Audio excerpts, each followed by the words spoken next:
অতএব বন্ধুরে এই দুনিয়া আমাদেরকে ছেড়ে চলে যেতে হবে। আমাদের পূর্বে কত মানুষ এসেছিল, তারাও চলে গেছে, আমাদেরকেও চলে যেতে হবে। অতএব দুনিয়ার মহব্বতে পড়ে নিজের জীবনকে ধ্বংস করে দিও না, নিজের জীবনকে বরবাদ করে দিও না। অতএব জিন্দেগিটা আল্লাহ তাআলা দিয়েছে, পৃথিবীর দিকে তাকিয়ে দেখো, আজ থেকে 50 বছর পূর্বে এই গ্রামে কত মানুষ ছিল, ছিপিতে কত মানুষ ছিল, কাছনে কত মানুষ ছিল, তারা নির্দয় কবরে শুয়ে গেছে। অতএব আমাকেও আপনাকে চলে যেতে হবে। যেই দিন আমি আপনি দুনিয়া থেকে চলে যাব, আপনার আমার সঙ্গে কিছুই যাবে না। বন্ধুরে আমার, যখন আমার সঙ্গে, যখন আমি আপনি কবরবাসী হয়ে যাব, যখন আমার আত্মা বেরিয়ে যাবে, এলান হয়ে যাবে, আত্মীয় স্বজনের মধ্যে খবর হয়ে যাবে, অমুক গ্রামের লোকটা মারা গেছে, অমুক গ্রামের লোকটা মারা গেছে। 11:30 12টা সকাল 10টার সময় তার জানাজা হবে, আত্মীয় স্বজন আসবে, শুভ বিদায় জানিয়ে কবরে রেখে চলে আসবে। অতএব দুনিয়ার মহব্বত আপনার থেকে গেল, আপনার সুন্দর বাড়ি থেকে গেল, আপনার সুন্দর বাড়ি থেকে গেল। অতএব কিছুই গেল না, কিছুই আপনার কবরেও যাবে না। শুধু একটি জিনিস যাবে, সেটি হলো বরবাদ করে কবরের আযাবে যায় না। ও পৃথিবীর মানুষ, আপনি চিন্তা করেন, যেই সম্পদ আসবে, যেই মাল আসবে, যেই বাড়ি আসবে, যেই মাঠ আসবে, আপনি আল্লাহকে বলে ভুলে গেছেন। সেই মাল তো আপনার দাদার ছিল, আপনার দাদার মারার পরে আপনার বাবার হয়েছিল, আপনার বাবার মারার পরে আপনার হয়েছে, আপনি মারা যাওয়ার পরে আপনার ছেলেরা হবে। অতএব দুনিয়া এইরকম করে শেষ হয়ে যাবে, আপনার সঙ্গে কিছুই যাবে না। সামান্য 3.5 হাত জায়গায় আপনাকে সিলিয়ে দেওয়া হবে, আপনার সঙ্গে কেউ যাবে না। একলা জীবন, একলা মরণ, একলা থাকতে কিসের ভয়? এ দুনিয়ার মানুষগুলো কেউ তো কার নয় গো, এ দুনিয়ার মানুষগুলো কেউ তো কার নয়। একলা জীবন, একলা মরণ, একলা থাকতে কিসের ভয়? এ দুনিয়ার মানুষগুলো কেউ তো কার নয়। স্বার্থ ছাড়া কেউ চলে না, দুঃখের মর্ম কেউ বুঝে না, কাউরে আবার দুঃখ দেখলে করে দুঃখীর অভিনয়। এ দুনিয়ার মানুষগুলো কেউ তো কার নয় গো, এ দুনিয়ার মানুষগুলো কেউ তো কার নয়। যে বুঝবে তোমার মনের কথা, মুছে দেবে সকল ব্যথা, সে আল্লাহর সাথে বলো কথা, থাকবে না যে কোনো ভয়। এ দুনিয়ার মানুষগুলো কেউ তো কার নয় গো, এ দুনিয়ার মানুষগুলো কেউ তো কার নয়। একলা জীবন, একলা মরণ, একলা থাকতে কিসের ভয়? এ দুনিয়ার মানুষগুলো কেউ তো কার নয় গো, এ দুনিয়ার মানুষগুলো কেউ তো কার নয়। অতএব দুনিয়ায় এসেছেন একাই যেতে হবে, একাই। যাদের গালে চুমো দেন ছেলে মেয়ে, যাদের জন্য লাঠির জোর দেখান, যাদের জন্য পাওয়ার দেখান, যাদের জন্য ক্ষমতা দেখান, যাদের জন্য বাড়ি করেন, যাদের জন্য ঘর করেন, যাদের জন্য সম্পদ বানিয়েছে, তারা আপনাকে শুভ বিদায় জানিয়ে দেবে। আপনার মৃত্যুর খবর যখন হয়ে যাবে, ছেলেরা আপনার মালকে বন্টন করার ফিকিরে থাকবে। অতএব দুনিয়ার মহব্বতে পড়ে পৃথিবীর মানুষ আখিরাতকে ভুলে যেও না। বন্ধুরে আমার, আমি আপনি মারা যাওয়ার পরে এবার কবরে আমাকে আপনাকে রেখে দেওয়া হবে। এমন সময় আমি আপনি কবরে শুয়ে যখন থাকবো, কবরে যখন মানুষকে শুয়ে দেওয়া হবে, আমাকে আপনাকে যখন কবরে শুয়ে দেওয়া হবে, এমতো অবস্থায় 3টি প্রশ্ন করা হবে। অতএব বন্ধুরে, ওই 3টি প্রশ্নের মধ্যে বলবে না তোমার ছেলে মেয়ে কি করছে, তোমার বাড়ি কোথায় আছে, তোমার ঘর কোথায় আছে। এ কথা আল্লাহ তাআলার ফেরেশতা ফেরেশতা জিজ্ঞাসা করবে না। অতএব আল্লাহর সেই ফেরেশতা জিজ্ঞাসা করবে যখন মানুষকে কবরে রেখে মানুষ যখন বাড়ির দিকে রওনা দেবে, তখন ওই কবরবাসী ওই কবর থেকে যেন তার পায়ের শব্দ শুনতে পাবে। এমন পর্যায়ে দুটি ফেরেশতা চলে আসবে। বন্ধুরা আমার, ওই কবরবাসীকে এবার উঠিয়ে বলবে, বলো তোমার রবকে, মান রব্বুকা তোমার রবকে, মান দীনুকা তোমার দ্বীন কি, মান নবিয়ুকা তোমার নবীকে। এইরকম তিনটি প্রশ্ন করা হবে। হতভাগা মুসলমান, আপনাকে বলা হলো না আপনার বাড়ি কোথায়, আপনার ধন সম্পদ ছিল কত, এই কথা আল্লাহ তাআলার ফেরেশতা বলল না। আল্লাহ তাআলার ফেরেশতা সর্বপ্রথম যে প্রশ্নটা করবে সেটা হলো মান রব্বুকা তোমার রবকে, তোমার রবকে, মান দীনুকা তোমার দ্বীন কি, তোমার দ্বীন কি, ওয়া মান নবিয়ুকা তোমার নবীকে। হতভাগা মুসলমান, যেই লোকটা দুনিয়াতে বেঈমান ছিল, যে লোকটা দুনিয়াতে বেনামাজি ছিল, যেই লোকটা দুনিয়াতে মানুষকে হত্যা করেছিল, যে লোকটা দুনিয়াতে মানুষের প্রতি অত্যাচার করেছিল, যেই লোকটা দুনিয়াতে মানুষের প্রতি জুলুম করেছিল, ওই লোকটা বলতে পারবে না আমার রব আল্লাহ, আমার দ্বীন ইসলাম, আমার ধর্ম ইসলাম, আমার নবী আখির মুহাম্মদ মুস্তাফা। ওই কাফের বলবে না, ওই বেঈমানজি বলতে পারবে না, ওই মুনাফিক বলতে পারবে না। ওই লোকটা বলবে যেই লোকটা সর্বসময় বলেছে ইন্নাল্লাযীনা ক্বালু রাব্বুনাল্লাহু সুম্মা ইসতাকামু তাতানাজ্জালু আলাইহিমুল মালায়েকা। যেই লোকটা বলেছে নিশ্চয় আমার রব আল্লাহ, নিশ্চয় আমার রব আল্লাহ, যেই লোকটা এর প্রতি অবিচল থেকেছে, ওই লোকটা কবরে বলবে আমার রব আল্লাহ, আমার দ্বীন ইসলাম, আমার নবী মুহাম্মদ মুস্তাফা। এই মতো অবস্থায় আল্লাহর সে ফেরেশতা বলবে ঘুমিয়ে যাও, ঘুমিয়ে যাও, নিদ্র অবস্থায় ঘুমিয়ে যাও। কতদিন পর্যন্ত ঘুমাবে? যতদিন পর্যন্ত কিয়ামত না হবে। ঘুমিয়ে যাও, ঘুমিয়ে যাও। কেমন ভাবে ঘুমাবে? যেমন ভাবে বাসর ঘরে নতুন জামাই আর নতুন বউ একই বিছানায় ঘুমিয়ে পড়ে, ঠিক তেমন তুমি আনন্দের ঘুমিয়ে যাও, ঘুমিয়ে যাও। কিন্তু লোকটা যদি বেঈমান হয়, লোকটা যদি মুশরিক হয়, লোকটা যদি কাফের হয়, লোকটা যদি বেনামাজি হয়, সে তো বলতে পারবে না। এমত অবস্থায় তার সামনে আল্লাহর ফেরেশতারা জান্নাতকে নিয়ে আসবে এবং বলবে হতভাগা রে, আজকে তোর জন্য জান্নাত নিযুক্ত ছিল, কিন্তু তোর আমলের কারণে আজকে তোকে জাহান্নাম দেওয়া হলো, আজকে তোর জন্য জাহান্নাম হয়ে গেল। এই বলে ওই জাহান্নামের ওই আল্লাহর ফেরেশতারা একজন থাকবে কানা, একজন থাকবে কানা, একজন কানে দেখতে, একজন কানে শুনতে পাবে না, চোখে দেখতে পাবে না। এমন দুইজন ফেরেশতা যেন কবরে বসে যাবে। বন্ধুরে আমার, এবার কবরের আযাব শুরু হয়ে যাবে। ওই বেঈমান, বেনামাজি, মুশরিক, কাফের, বেদিন, বেনামাজি, অত্যাচারী, ওই কবরে আযাব শুরু হবে। কেমন করে আযাব শুরু হবে? ও পৃথিবীর মানুষ, ও আমার মা বোন, শুনে রাখো আজকের বক্তব্য। আল্লাহর সেই ফেরেশতা আল্লাহ তাআলা সেই দিন মাটিকে বলবে, ও মাটি আজকে তুমি বদলা নিয়ে নাও, আজকে তুমি তোমার বদলা নিয়ে নাও। ওই লোকটা দুনিয়াতে মাস্তানি দেখিয়েছিল, ওই লোকটা দুনিয়াতে মাস্তানি করে চলেছিল, ওই লোকটা দুনিয়াতে নিজের চাকরটা দেখিয়ে চলেছিল, ওই লোকটা মাস্তানি করেছিল। এইরকম করবে আল্লাহ তাআলা বলবে, ও মাটি তুমি আজকে বদলা নিয়ে নাও, বদলা নিয়ে নাও। এমতো অবস্থায় মাটি যেন সে মাইয়াকে চাপ দেবে। কেমন করে চাপ দেবে? দুই সাইডের মাটি যেন তাকে চাপ দিতে শুরু করবে।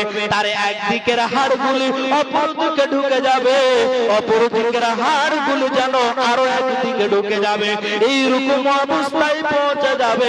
এইরকম অবস্থায় সেই লোকটা চিৎকার করবে, আপনার বাড়ির পাশে সাদা রয়েছে, আপনার বাড়ির পাশে কবরস্থান রয়েছে, আপনার বাড়ির পাশে মানুষকে কবর দেওয়া রেখেছে, কিন্তু কোনদিন কবরের আযাব শুনতে পান না, কিন্তু অথচ কবরের আযাব হয়। ও পৃথিবীর মানুষ শুধু তাই নয়, যখন কবরে এইরকম আযাব চলবে, যা ওইরকম বেঈমানকে, ওইরকম বেনামাজিকে, ওইরকম মানুষকে আল্লাহর সেই ফেরেশতা একটি হাতুড়ি মারবে। একটি হাতুড়ি যখন মারবে, মারার পরে তার মাথাগুলিকে ছিদ্র করে দেবে, এমন পর্যায়ে তাকে পৌঁছে দেবে। জি জি জি, এমন পর্যায়ে পৌঁছে যাবে। কি বলবো, বয়ানটাকে টেনে নিয়ে যাচ্ছে, সময় শেষ। তার জন্য ভাবছিলাম যে স্টেজে আসবো না, কিন্তু আসতেই হলো। আমি এইভাবে জালসা করতে চাই না, এরপরও করতে হচ্ছে। যাই হোক, তারপরে আমার পরে আরো বক্তা আছে, তিনারা আপনাদেরকে কোরআন ও হাদিসের কথা শোনাবেন। কাজে আমি আজকের আমার সারমর্মিক যে কথাগুলি তুলে ধরতে যাচ্ছিলাম, সময় পেলাম না। কিন্তু আজ আমরা যে কবরকে বলে ভুলে গেছি, যেই কবরকে বলে আমরা ভুলে গেছি, 50 বছর 60 বছরকে অতিক্রম করে দিচ্ছি, সেই কবর আপনার দিকে তাকিয়ে আছে। যেই রকম আজ 2025 আমাদের কাছে বিদায় দিচ্ছে, এটি আমাদের যেন দুঃখজনক কথা। আমার 1 বছর গত হয়ে চলে গেল, যত দিন যাচ্ছে কবরের দিকে আমি ততটাই এগিয়ে যাচ্ছি। মুসলমান, অতএব দুনিয়াকে প্রাধান্য না দিয়ে আখিরাতের চিন্তা করেন, কবরকে বলে ভয় করেন। যেই কবরে আমাকে আপনাকে যেতেই হবে, কবরে শুইতে হবে, কেউ কবর থেকে নাজাত পাবে না। কবর 3টি প্রশ্নের জবাব দিতেই হবে। আপনি নামাজ পড়েন তাও, নামাজ না পড়েন তাও, অতএব পৃথিবীর সমস্ত মানুষকে সে আল্লাহর কবরে প্রশ্নের উত্তর দিতেই হবে। যদি আপনি না পারেন, সেই দিন আপনি মাথা ঠুকেও মরে গেল, আপনার কিছু কাজ আসবে না। আপনি হতভাগার মতো চিৎকার করবেন, আপনার আওয়াজ কেউ শুনতে পাবে না। অতএব দুনিয়াকে প্রাধান্য না দিয়ে আখিরাতের চিন্তা করেন, কবরের চিন্তা করেন, নামাজ পড়েন, আল্লাহর বিধিবিধানকে আঁকড়ে ধরেন, কোরআনের আইনকে আঁকড়ে ধরেন। আজ মাওলানা মুহাদ্দিস জুমার খতিব প্রতিদিন কোরআন হাদিস বলে, এরপরেও আপনি পরিবর্তন হতে পারছি না।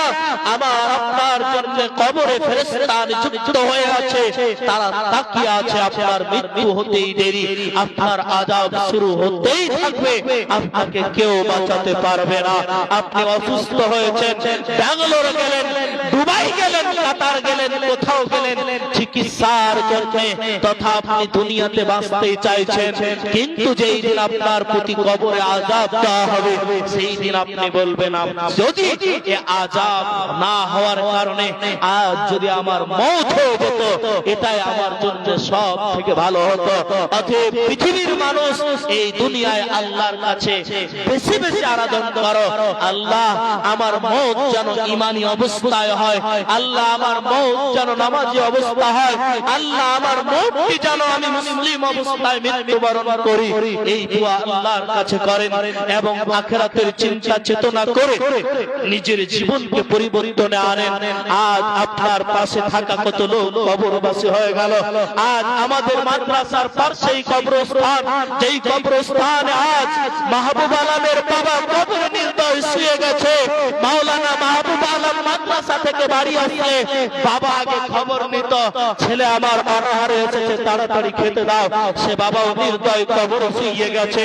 আমি তার ছেলে হিসাবে আমি তার কবরে যেতে পারলাম না, আমার বাবাও আমাকে কবরে নিল না। অতএব দুনিয়ায় এসেছে একাই, যেতে হবে একাই। অতএব পৃথিবীতে কেউ কারোর সঙ্গে যাবে না। এই করে কতজনের বাবা চলে গেছে, কতজনের মা চলে গেছে, আমিও চলে যাব, আপনিও চলে যাবেন। অতএব একটু চিন্তা ভাবনা করেন, একটু ভাবুন যে দুনিয়া কার, দুনিয়া কার, দুনিয়া কার, এই দুনিয়া সামান্যটুক। আল্লাহ রাসূল সাল্লাল্লাহু আলাইহি ওয়াসাল্লাম বলছেন যে দুনিয়াকে তোমরা প্রাধান্য দাও, কিয়ামতের তুলনায় দুনিয়া তুচ্ছ। তোমরা একটা আঙ্গুলকে সমুদ্রের পানিতে ডুবাও এবং সে আঙ্গুলটাকে উঠাও, ওই আঙ্গুলটাকে উঠানোর পরে দেখো কতটুকু পানি তোমাদের ওই আঙ্গুলে ধরে। ঠিক তেমন কিয়ামতের তুলনায় এই দুনিয়াটা আপনার জন্য ততটুকু। অতএব কিয়ামতের একটা দিন হবে 50,000 বছরের দিন। যেই দিন মানুষ দাঁড়িয়ে থাকবে তার পাপের কারণে তার কি হবে, শরীরের ঘাম এতটুকু হবে, কেউ তার ঘামে হাবুডুবু খাবে, এমন পর্যায়ে পৌঁছে যাবে। আজকে আমি মন জয় করে বক্তব্য রাখার চেষ্টা করেছিলাম, কিন্তু আমি সময় পেলাম না। আপনার হৃদয়কে আজকে কাঁপাতাম, কিন্তু আমি সময় পেলাম না। অতএব যতটুকু সময় পেলাম অতটুকু আপনাকে আমি বুঝাতে চাই যে আল্লাহর ভয়ে বেশি বেশি কান্দ্রণ করে, আল্লাহর রাস্তায় দান করেন, আল্লাহকে আঁকড়ে ধরেন। পৃথিবীটা কে ডাকে, আল্লাহ আপনার আমার ডাকে সাড়া দেবে। এই কথা আল্লাহ তাআলা কোরআনুল কারীমে বলে থাকেন সূরা বাকারায়, ফাযকুরুনি আযকুরুকুম ওয়াশকুরুলি ওয়ালা তাকফুরুন। আয় বান্দা, তোমরা আমাকে স্মরণ করো, আমি আল্লাহ তোমাদেরকে স্মরণ করব। অতএব পৃথিবীতে আল্লাহ তাআলা আমাদেরকে সময় দিয়েছে, কি পৌঁছবে না, কিন্তু সেই ছেলে যদি আপনার জন্য দোয়া করে, আল্লাহ রাসূল সাল্লাল্লাহু আলাইহি ওয়াসাল্লামের হাদিসে প্রমাণ পাওয়া যায় যে আপনার সেই ছেলের দোয়া আল্লাহ তাআলা কাছে কবুল হয়। যদি কোনো বাবা মারা যায়, কোনো মা মারা যায়, কোনো ভাই মারা যায়, মারা গেছে, যাদের মা মারা গেছে, আপনার জন্য আপনার দিকে আপনার বাবা তাকিয়ে আছে, আজ অমুক গ্রামের জালসায় আমার জন্য আমার ছেলে দান করবে। অতএব আপনারা আপনাদের দানের হাতটা বাড়িয়ে থাকবেন, আপনারও লাভ হবে।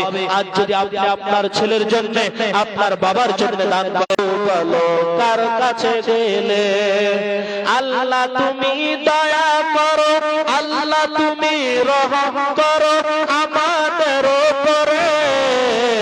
বিচারপতি তোমার কাছে বিচার না পেলে কোথায় বিচার পাবো বলো, কার কাছে গেলে? দুনিয়াটা ভরে গেছে, দুনিয়াটা ভরে গেছে জালেম আর জুলুমে। সত্য বলার মানুষ নাই রে, মিথ্যা সবাই বলে। অন্যায় কাজ করে যারা ধরা নাই পড়ে, ভালো মানুষ কষ্ট করে জেলখানার ভিতরে। বিচারপতি তোমার কাছে বিচার না পেলে কোথায় বিচার পাবো বলো, কার কাছে গেলে বলো, কার কাছে গেলে? দুনিয়াটা ভরে গেছে জালেম আর জুলুমে, সত্য বলার মানুষ নাই রে, মিথ্যা সবাই বলে। সত্য বলার মানুষ নাই রে, মিথ্যা সবাই বলে। আল্লাহ তুমি বিচার করো, আল্লাহ তুমি বিচার করো, ওহো পরকালে।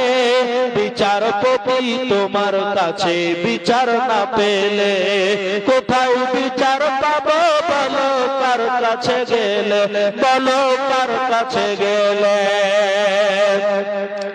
ধৈর্য সাবুর দাও আল্লাহ মোদের অন্তরে, অধৈর্য যেন না হই মোরা কোনো সময়ে।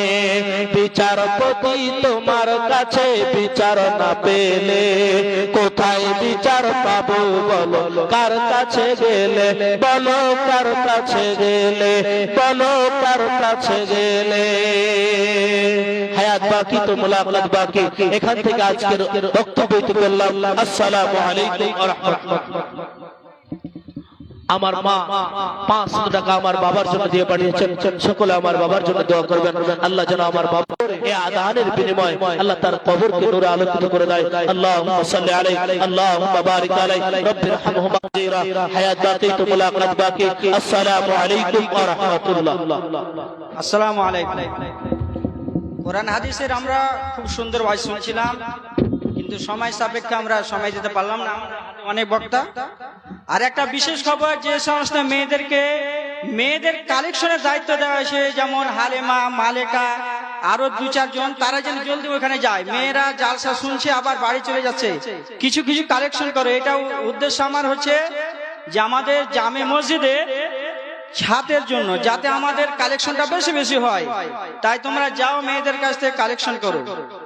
আমাদের সম্মুখে একজন অতিথি হিসাবে আছে মৌলানা হাসিবুর রহমান ফাইজি, তাকে আমরা সময় দিচ্ছি মাত্র 10 মিনিট, যে তার মূল্যবান বক্তব্য বা উপদেশ দিয়ে আমাদেরকে ব্যাধিত করবেন।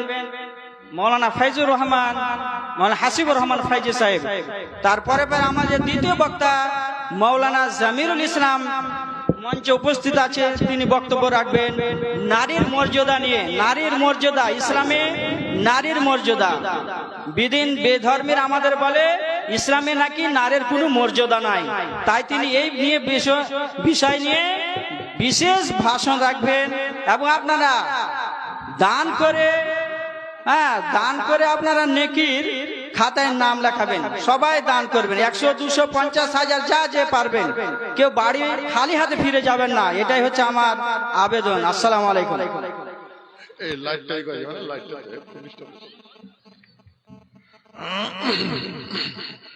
আসসালামু আলাইকুম ওয়া রাহমাতুল্লাহি ওয়া বারাকাতুহু। সালামের উত্তর মনে পাওয়া গেল না। আসসালামু আলাইকুম ওয়া রাহমাতুল্লাহি ওয়া বারাকাতুহু। এই লাইটটার কারণে দেখা যাচ্ছে না ভালো। একটা যথেষ্ট ছিল এটা। এই লাইটটা একটু কেটে দিলে ভালো হয়। কেটে দেন না, খুব দেখা যাচ্ছে লোকের সাথে কথা। কেটে দিলে ভালো, অসুবিধা নেই। আরো ঘর লোককে দেখা যায় না ছাড়টাতে।